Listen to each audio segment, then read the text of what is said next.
Mandela effect കേട്ടിട്ടുണ്ടോ? Nelson Mandela ഏത് വർഷമാണ് മരിച്ചത്, അല്ലെങ്കിൽ ഏത് കാലഘട്ടത്തിലാണ് മരിച്ചതെന്ന് എന്തെങ്കിലും ഒരു ഐഡിയ ഉണ്ടോ? ഉണ്ടെങ്കിൽ കമൻറ്റ് ചെയ്യണേ. He actually died on 2013. Nelson Mandela ശരിക്കും മരിക്കുന്നത്. പക്ഷേ ഒരു മാസ് നമ്പർ ഓഫ് ആളുകൾ ഡീപ്ലി വിശ്വസിച്ചിരുന്നൊരു കാര്യമാണ് നെൽസൺ മണ്ടേല എന്ന് പറയുന്ന വ്യക്തി 1980s കാലഘട്ടത്തിൽ മരിച്ചു എന്നുള്ളത്. 2013 അദ്ദേഹം മരിക്കുകയും അതിൻ്റെ ന്യൂസ് പത്രങ്ങളിലും ന്യൂസിലൊക്കെ വന്നപ്പോഴാണ് ആളുകൾ തിരിച്ചറിയുന്നത് he actually live till now and only died on 2013 എന്ന് പറയുന്നൊരു ഫാക്ട്. ഒന്നോ രണ്ടോ ആളുകളൊന്നും അല്ല ഇത് വിശ്വസിച്ചിരുന്നത്. ശരിക്കും പറഞ്ഞാൽ ഒരു മാസ് നമ്പർ ഓഫ് പീപ്പിൾ തന്നെ നെൽസൺ മണ്ടേല 1980s കാലഘട്ടത്തിൽ മരിച്ചു എന്ന് വിശ്വസിച്ചിരുന്നു. അതുകൊണ്ട് തന്നെ many people studied about this and ഈ എഫക്റ്റിന് അവർ ഇട്ട പേരാണ് മണ്ടേല എഫക്റ്റ് എന്ന് പറയുന്നത്.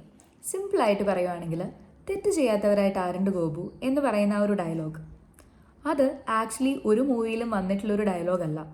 പക്ഷേ മലയാളികൾ ഒരുപാട് പേര് വിശ്വസിക്കുന്നൊരു കാര്യമാണ് ഇപ്പോഴും അത് ആക്ച്വലി ഒരു മൂവിയിലുള്ളൊരു ഡയലോഗാണ് എന്നുള്ളത്. That is also Mandela effect.